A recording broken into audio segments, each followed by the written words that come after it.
예, 드디어 우리가 1924년까지 왔습니다.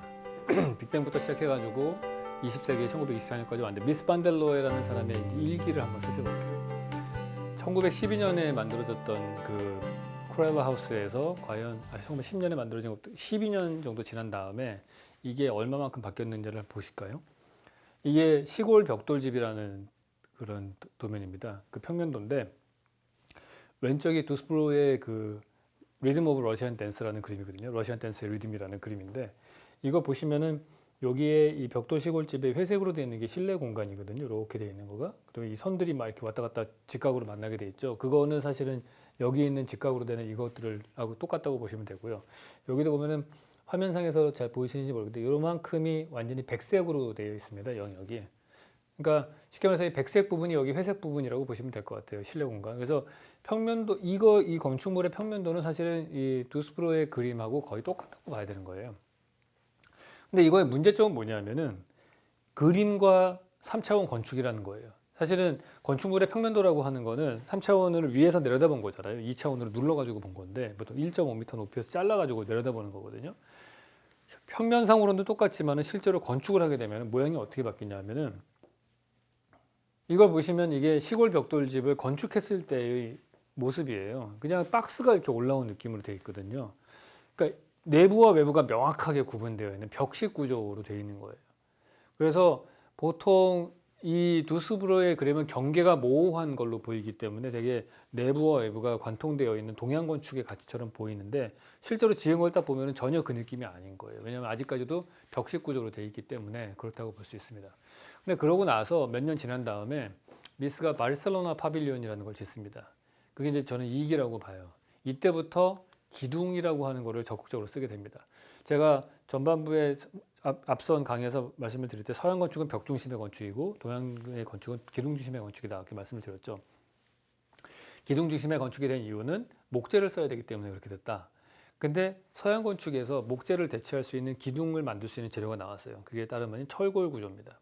철골 기둥이 나오면서 미스 반델로에가 이런 디자인을 합니다. 여기서 보시면은 이 빨간색으로 되어 있는 얘네들이 기둥이에요. 그리고 이 벽은 실제로 이 하중을 받친다기보다는 그냥 가벽이라고 보시면 돼요. 그 동양에 얘기하는 낮은 담장 같은 거라고 보시면 될 것 같아요. 그래서 이 8개 정도 되는 기둥을 세우고 이 빨간색 점선으로 되어 있는 게 지붕이거든요. 지붕을 딱 얹은 겁니다. 나머지 이 직선의 벽들은 실제 구조체 벽이 아닌 거예요. 그렇게 되면은 어떤 공간이 나오냐면은 이 처마 밑에 공간이라는 게 나오기 시작을 하는 거예요. 이게 아까 보셨던 바르셀로나 파빌리온의 모습이에요. 이 처마 공간은 우리나라의 건축도 보시면 처마 밑에 공간은 내부도 아니고 외부도 아니죠. 텐마르 공간이라고 하는 데가 실내도 아니고 실외도 아니고 중간의 성격의 공간이거든요.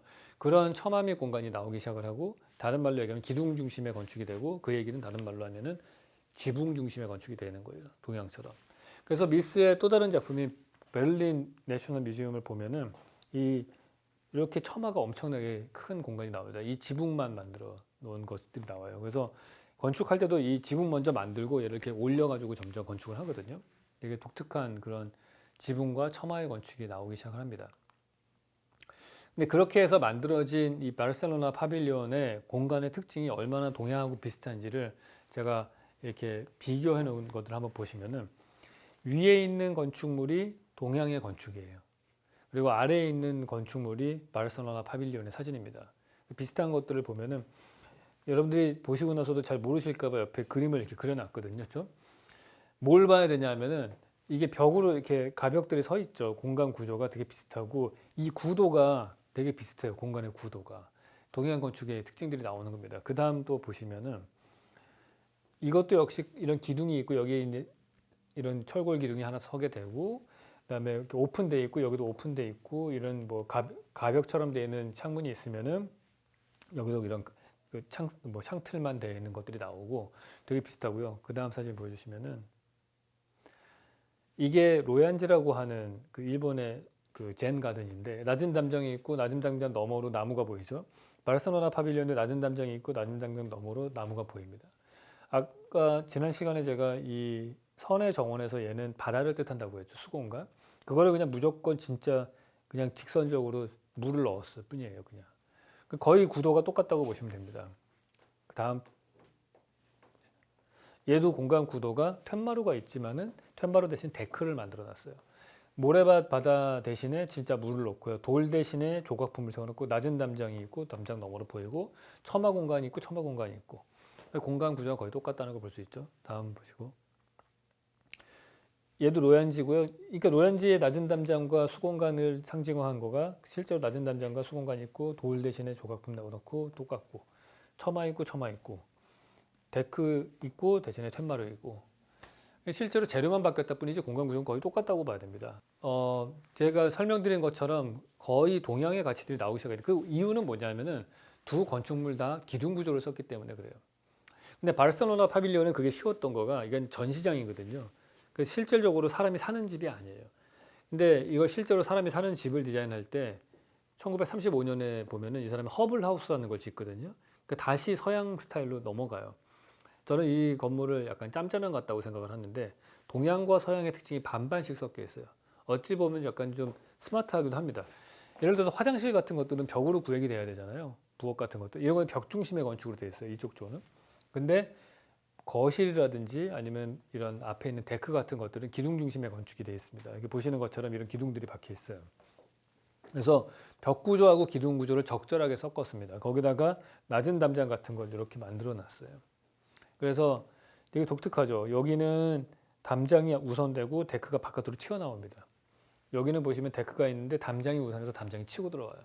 이런 식으로 다른 것들을 막 섞어가지고 동서양의 특징들을 조금씩 섞어가지고 허블 하우스라는 걸 만들어요. 근데 거기서 한 10년 정도 지난 다음에 1946년도가 이 사람의 거의 후기 작품인데 4기라고 저는 봐요. 판스워스 하우스라는 걸 만듭니다.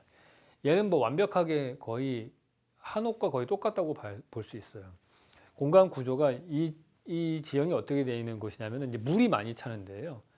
그러니까 비가 많이 아니면 우기가 되면 땅이 물로 찹니다. 그래서 건물을 지을 때 띄워서 지어야 돼요. 뭐하고 똑같아요? 우리나라 한옥하고 똑같은 거예요. 비가 많이 내리기 때문에 땅이 젖어 있어서 건물을 띄워 지어야 했다고 그랬죠. 그래서 주춧돌 위에 나무 기둥을 세웠죠. 나무 기둥 대신에 철골 기둥을 써서 이 건물을 띄웠습니다. 그래서 보시는 것처럼 계단을 밟고 올라가면 데크가 하나 있고요. 또 계단을 밟고 올라가면은 조그마한 또 데크가 하나 있고 그 다음에 문을 열고 들어가면은 이 실내 공간이 나옵니다. 근데 이 공간 구조의 시퀀스, 순서를 보면은 한옥하고 똑같아요. 여기 보시면 한옥이 계단 밟고 올라가면 계단이 있고요. 여기서 또 한번 계단 주춧돌을 밟고 올라가면은 그 다음에 대청마루 레벨이 나오죠. 대청마루는 뭡니까? 좌우는 막혀 있고 앞뒤로 뚫려 있는 공간이 대청마루 공간이, 지붕은 덮여 있고 여기도 보시면은 앞뒤가 뚫려 있고 지붕이 덮여 있어요. 이 공간이 이 대청마루라고 보시면 될 것 같고요. 주춧돌, 이 기단부가 요 첫 번째 데크고요. 그 다음에 요 계단부가 여기입니다. 요 대청마루 밟고 올라가는 돌. 그래서 그러고 나서 이 안으로 들어가면 여기 다 기둥 구조로 돼 있잖아요. 여기도 다 나무 기둥으로 되어 있어요. 미스 반델로에라고 하는 분은 사실은 봤을 때 거의 나무 기둥을 철골 기둥으로 바꾸고 창호지를 유리창으로 바꿨다. 이렇게 보시면 될 것 같아요. 공간 구조는 거의 동양 건축과 거의 똑같은 상황이고 재료가 사실은 새로운 20세기 재료를 도입했을 뿐이지 실질적으로 그 공간의 성격은 거의 동양 건축하고 똑같다 이렇게 봐야 되는 거죠. 르코르비제를 제가 앞으로 설명드릴 텐데 왜 제가 이 두 분을 붙잡고 늘어지냐 하면은 해외에 가서 이 서구 문화권에서 건축 공부를 하다 보면 이 두 명을 거의 신처럼 떠받들어요. 그러니까 저는 되게 사실은 들으면서 되게 기분이 언짢았던 게 동양인으로서 맨날 이 두 신을 섬기는 수준이거든요. 근데 가만히 보니까 이 사람들이 배운 것들이 동양에서 배운 게 많더라고요. 근데 그런 부분에 대해서는 거의 얘기를 안 해요. 특히 제가 싫어하는 인간이 이 르코르비제. 이분은 아무 얘기도 안 합니다. 자기가 뭐에서 배웠고 이런 얘기 거의 안 하시는데 얼핏 보면은 거의 똑같아요. 제가 볼 때. 이 르코르비제라고 하는 사람이 뭐로 유명하냐 하면요. 근대 건축의 5원칙이라는 걸 만들어요. 그게 뭐냐면 필로티, 옥상 정원, 자유로운 평면, 자유로운 인면, 리본 수평창. 이게 5가지 원칙이라는 거예요. 근대 건축의 특징. 하나하나 제가 설명을 드리면은 일단 필로티라고 하는 거는 이게 이제 그 사람이 만든 도미노 시스템이라는 건데 철근 콘크리트 기둥을 통해서 슬라브를 만들어서 이렇게 만들게 된 거예요. 그러니까 기둥식 구조로 만든 거죠. 철근 콘크리트 재료로. 미스 반델로에는 철골 구조로 기둥을 썼다면은 르코르비제는 철근 콘크리트로 기둥을 만든 거거든요. 그 차이가 있어요. 재료가 달라요. 근데 그게 두 재료가 대표적인 근대 건축의 재료인 거죠. 근데 핵심적인 거는 둘 다 기둥 건축으로 만들었다는 거예요. 그래서 이게 필로티가 있기 때문에 아래가 빈 공간이 된다는 거죠. 그게 우리가 보는 근생 건물에 주차장이 있는 데를 보시면 될 것 같아요. 빌딩들이 대부분 다 아래에는 주차장이 있고 위부터 이렇게 쓰잖아요. 계단실만 내려와 있고 거의 이게 도미노 시스템인 거예요. 그게 필로티가 있고 그 다음에 얘가 평평하잖아요. 지붕이 경사지어 있었죠. 빗물을 배수하기 위해서. 근데 콘크리트가 방수 재료예요. 그러니까 평평하게 만들 수가 있어요. 지붕을. 그러니까 옥상을 집 정원처럼 쓸 수가 있다. 그게 이제 이 두 번째 원리고요. 세 번째가 자유로운 평면이에요. 왜냐하면 기둥식 구조로 되어 있으니까 이 아래에다가 벽을 어떻게 세우든지 상관이 없는 거예요. 자유롭게 세우죠. 자유로운 인면. 인면도 다 펑 비어 있기 때문에 아무거나 만들어도 된다는 얘기예요. 다섯 번째가 볼게요. 리본 수평창인데 창문을 가로로 뚫을 수 있다는 얘기거든요. 우리가 예전에 서양 건축 배울 때 벽 중심의 건축에서는 창문을 다 세로로 뚫어야 된다고 그랬죠. 가로로 뚫으면 집이 무너지니까. 근데 철근 콘크리트 기둥 구조가 됐기 때문에 이때부터 비로소 가로로 된 창문을 뚫을 수 있게 됐다. 근데 사실은 보면은 네 번째 자유로운 인면과 다섯 번째의 리본 수평창은 똑같은 원리예요. 근데 왜 4번, 5번으로 나눴냐 하면은 보통 일반적으로 건축의 원칙 할 때 다섯 가지를 얘기하거든요. 그래서 자기도 그걸 흉내 낸 거야. 다섯 개를 만들어야 되는 거야. 어쩔 수 없이 하나를 둘로 쪼개가지고 다섯 개를 만든 건데 이걸 보시면은 뭐랑 똑같아요. 원두막이랑 거 똑같아요. 원두막 같은 거 보면 우리나라 나무 기둥으로 되어 있는 이런 구조, 필로티 구조로 되어 있고 자유로운 인면이고 뭐 가로로 긴 창이고 뭐 다 똑같다고 봐야 되는 거예요, 사실은. 그래서 사실은 이 도미노 이론이라고 하는 건 이게 뜻은 혁신적인 집이란 뜻이거든요. 근데 뭐 혁신이 제가 볼 때는 그냥 동양 건축의 목 구조를 그냥 재료만 바꿔가지고 썼다. 물론 그것만으로 되게 혁신적이긴 한데 좀 그 얘기를 안 하는 게 좀 얄밉긴 해요, 저는. 근데 이 건축의 또 다른 특징 비교가 뭐냐면은 기둥 건축을 하다 보니까 이런 점으로 되어 있는 우리가 건축에서는 스파 파운데이션이라고 하는데 점 기초. 그러니까 요만한 그 점 기초로 되는데 뭐랑 똑같냐면 우리나라 주춧돌하고 똑같아요, 사실은. 그러니까 이 모든 원칙들이 사실은 보면은 재료만 바뀌었다 뿐이지 동양 건축의 특징하고 거의 똑같다. 그렇게 볼 수 있을 것 같아요. 정리를 하면은 근대 건축 5원칙이라고 하는 거는 동양의 기둥식 구조가 서양 건축으로 전파가 되면서 그러면서 거기에 산업혁명이 있었잖아요. 거기에 새로운 재료인 철근 콘크리트와 함께 만들어진 문화적 변종이다. 이렇게 한마디로 정의 내릴 수 있을 것 같아요. 근데 그게 왜 가능했냐면은 르코르비제라는 사람이 살았던 시절 그 앞 단계 이때쯤에는 어떻게 문화가 생겼냐면은 만국 박람회라는 게 생겼어요. 1851년도에 첫 번째로 영국의 런던에서 만국박람회가 생겼습니다. 그래서 수정궁이라고 혹시 들어보셨는지 모르겠는데 유리로 만든 궁을 막 엄청나게 짧은 기간에 만들어서 1년인가 만에요. 그래서 아주 어마어마한 제품들이 전시가 되고 박람회라고 하는 게 만들어진 이유는 산업혁명 때문에 많은 제품들이 생기는데 이것들을 팔아야 되잖아요. 그러니까 사람들에게 이런 제품이 있어요. 이거를 설명해 줘야 되는 거죠. 그래서 큰 건축 공간을 만들고 거기 온갖 그러니까 물건들을 전시해 놓은 거였는데 그때 이제 사람들을 끌어들이기 위해서 뭘 했냐 하면은 다른 나라의 문화권에 독특한 문화에 있는 건축물들을 파빌리온으로 막 지었어요. 그래서 사진 보시면 이런 것들이 막 지어진 거예요. 동양의 건축물들이. 1886년도에 파리에서 만국 박람회가 열리는데 그때 지어진 유명한 건물이 이제 에펠탑이 지어진 박람회거든요. 1893년도에는 시카고 만국 박람회도 열렸고 그런 박람회장에 지금 보시는 것 같은 이런 동양식 건축물들, 뭐 일본 파빌리온, 중국 파빌리온들이 막 지어지기 시작을 했다 이렇게 볼 수 있습니다. 그래서 여기서 이 독특한 기둥식 중심의 건축 공간을 체험을 했을 것이고 어떻게 해서든지 새로운 재료와 합쳐져서 뭔가 하이브리드가 만들어지지 않았을까 이렇게 추론해 볼 수 있을 것 같아요. 물론 뭐 르코르비제가 알고서 적용시킨 건 아니더라도 그게 이제 그 토마스 쿤이 얘기하는 어떤 패러다임이 바뀌었을 때 사람들이 자연스럽게 그런 것들이 바뀐다 이렇게 볼 수 있는 거죠.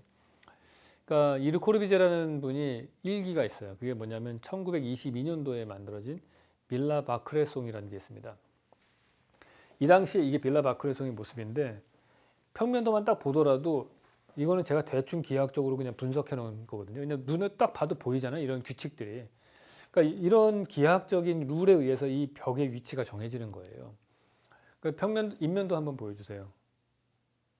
이 건물의 인면을 한번 보시면은 인면도도 어떤 기하학적인 구도에 의해서 딱딱 나옵니다. 그리고 되게 미니멀하죠.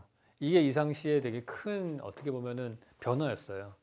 왜냐하면 그 당시 유럽을 보시면은 1914년부터 1918년까지 1차 세계대전이 있었거든요. 그러니까 엄청나게 폐허가 됐고 사람들이 집이 너무 많이 필요해졌어요. 갑작스럽게. 산업화가 되면서 도시로 사람들이 인구가 이동도 있고, 그래서 이 주택 수요를 폭증하는데 이거를 장식을 다 하나하나 옛날에 수공예로 만들면은 생산량을 다 감당이 안 되는 거예요. 그러니까 이 사람들이 생각해낸 거는 새로운 재료, 철근 콘크리트를 이용해서 대량으로 빨리 짓자. 대신에 장식은 다 없앤다. 그래야지 빨리 집을 지을 수 있는 거예요. 근데 그 당시에 어떻게 보면은 일본에 동경이 많았던 사람들인데, 일본의 파빌리온을 봤더니 되게 장식이 없잖아요. 일본 다다미방 같은 거 보시면은 그게 일본식 미니멀리즘이 서양으로 들어가서 지금의 이런 근대 건축의 스타일이 나옵니다. 근데 당시에는 아직까지도 일코르비제 같은 경우도 기하학이 그대로 유지가 되어 있는 상태가 되는 거예요. 근데 거기서 조금 지나서 2기에 접어들면은 1929년도가 되면은 빌라 사보아라는 건축을 합니다. 이게 되게 혁명적인 건물이에요. 그거를 보시면은 아까 그 빌라 사보아라고 하는 게 근대 건축의 원칙이 다 적용된 건물이에요. 밑에 필로티 규중 구조가 있고요. 가로로 긴 창 리본 윈도우가 있고, 옥상 정원이 있고, 뭐 평면도도 자유롭고, 뭐 이렇게 얘기를 해서 거의 다 5개의 원칙을 적용했다 이렇게 얘기를 하는데, 근데 아직까지 이 사람의 사고방식을 보면 머릿속을 들여다볼 수 있는데, 이 평면도거든요. 이 평면도를 보면은 아직까지도 기하학이 보여요. 바깥쪽에 일단 직사각형 보이죠. 직기하학이 있고요. 이 안에서 동그란 원을 맞추고 싶었던 거예요. 그래서 원래대로 하면은 기둥들이 여기 보시는 이 X자 마크 되어 있는 여기에 기둥 그리드가 깔려야 되거든요. 근데 결국에는 이 5개로 25개의 기둥이 있으면 이 모든 건축을 지을 수가 있는데, 기하학적인 쉐입을 만들고 싶었던 거예요, 평면도를. 그러다 보니까 11개의 기둥이 위치를 바꿉니다. 그래서 전체 25개 중에서 11개의 기둥이 자리를 바꿨으니까 약 한 40%가 움직인 거잖아요. 그 얘기는 다른 말로 얘기하면은 이 사람의 머릿속은 60%가 동양 기둥화가 되기 시작을 했다, 이렇게 볼 수 있는 거예요.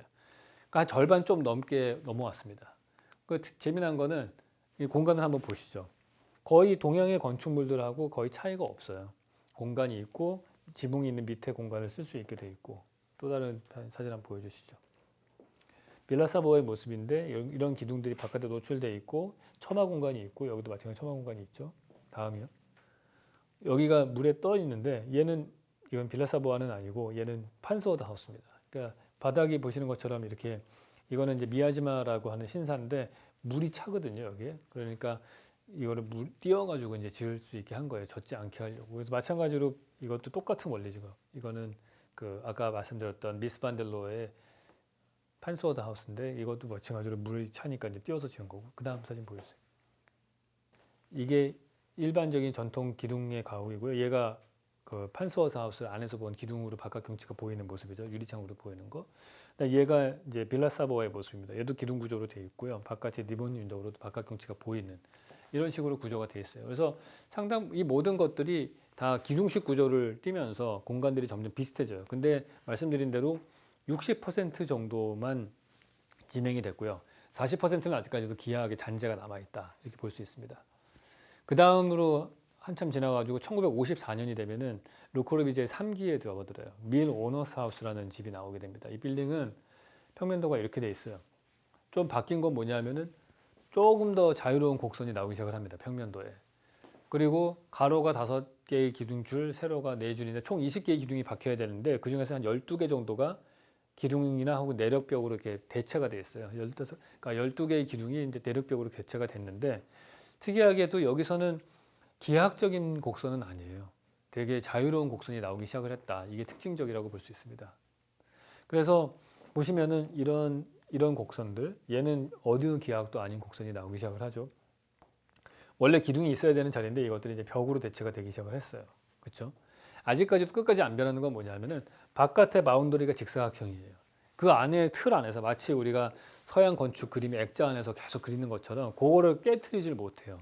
기하학의 껍질을 깨트리지 못해요. 근데 르코르비제 4기 마지막 단계에 가면 카펜터 센터라는 게 나와요. 이거가 되면서부터 완벽하게 이제 자유로운 생각을 가지게 되는 거죠. 어디에도 이런 사각형의 평면이 안 보이죠. 기둥은 다 그냥 그리드로 기둥이 갑니다. 그리고 곡선이 바깥쪽으로 뚫고 튀어나오기 시작을 했어요. 다음 사진 보여주세요. 그래서 이런 것들이 결국에는 상자 밖으로 자유곡선이 튀어나오고, 그 다음에 그리드 기둥들은 그대로 유지가 되고, 1인칭 시점에서 고려해서 디자인했다는 게 또 가장 혁신적이에요. 사진 한번 보여주세요. 이게 르코르비제 마지막 거의 이제 완공은 거의 돌아가신 다음에 됐는데 하버드 대학교 안에 있는 카펜터 센터라는 미술 수업 받는 교실이거든요. 다음 장 보여주시죠. 이 건물의 가장 큰 특징 중에 하나가 이 램프입니다. 이게 되게 독특한 게 두 개의 길이 있는데 두 길을 연결을 해서 건물이 지어져 있어요. 한번 그 다음 배치도 있으면 보여주실래요? 네. 여기 보시면은 일반적으로 집들은요, 이렇게 도로가 있잖아요. 그러면은 보통 일반적인 타운하우스가 지어져 있다면 이렇게 돼서 이렇게 나눠져 있으면은 정문이 이쪽에서 들어가게 되고 이쪽에는 이쪽에 들어가게 돼 있죠. 그러니까 두 개의 스트리트가 연결돼 있지 않아요. 근데 여기는 필지를 두 개를 연결해서 산 거예요. 그런 다음에 건물을 지었는데 여기 보시면 이렇게 가는 램프가 있죠. 이게 이 건물의 가장 큰 특징입니다. 램프가 이렇게 올라간 다음에 건물 안쪽으로 뚫고 그 다음에 반대쪽으로 나와요. 근데 이게 독특한 게 뭐냐면 이 진입로 자체가 서양 건축이라고 하는 데는 이렇게 해서 베르사유 궁전 같은 게 있잖아요. 그러면은 딱 정면도가 딱 보이고요. 진입로가 거기서 90도로 쫙 맞춰타고 들어가게 돼 있어요. 좌우 대칭으로 딱 돼 있고 뭐 성 베드로 성당도 마찬가지고 그렇게 돼. 정면이 있고 그걸 90도로 진입을 한단 말이에요. 근데 얘는 측면에서 진입을 해요. 그리고 올라가면서 서서히 이게 램프잖아요. 계단이 아니란 말이에요. 그 얘기는 뭐냐면 내가 걸어가면서 주변의 경관들을 이렇게 훑어볼 수 있는 거예요. 연속 사진으로 이렇게 쭉 높이도 바뀌고 방향도 바뀌어요. 계속. 그런 다음에 이 건물 안으로 들어갑니다. 앞에 사진을 한번 보여주실래요? 그 램프를 딱 뚫고 들어가면 가운데가 뻥 뚫려 있어요. 이게 되게 재미난 거죠. 그러니까 이게 건물의 중앙이 빈 공간으로 되어 있는 거예요. 그러니까 드디어 이제 이 건물은 되게 독특한 게 이걸로 뚫고 그냥 저쪽으로 넘어가게 돼 있어요. 그래서 그 안을 걸어가잖아요. 그러면은 그 수업하는 사람들이 보여요. 이렇게 위층 아래층으로 해서 투명하게 유리로 되어 있기 때문에 그 일반에 지나가는 사람들이 이제 건물을 관통해서 갈 수 있게 디자인해 놓은 거예요. 이거를 여러 가지로 해석이 가능합니다. 그러니까 아까 보셨다시피 기악이 되게 많이 깨졌잖아요. 그래서 동양적으로 기둥 중심의 건축이 됐고 가운데도 비어서 빈 공간에 적극적인 도입이 됐고 그렇게 동양 건축의 특징으로도 설명할 수 있고요. 또 하나는 이 시대의 문화적 변화를 상대성 이론의 어떤 패러다임으로 설명할 수도 있어요. 그 당시에 아인슈타인이 뭐 E 이퀄 MC 스퀘어 나오고 막 상대성 엄청난 그 발견을 했잖아요. 상대적이라는 거잖아요. 상대성 이론이. 시간과 공간이 따로 떨어져 있는 게 아니고 연결돼 있다. 이런 사고방식을 갖고 있는 거거든요.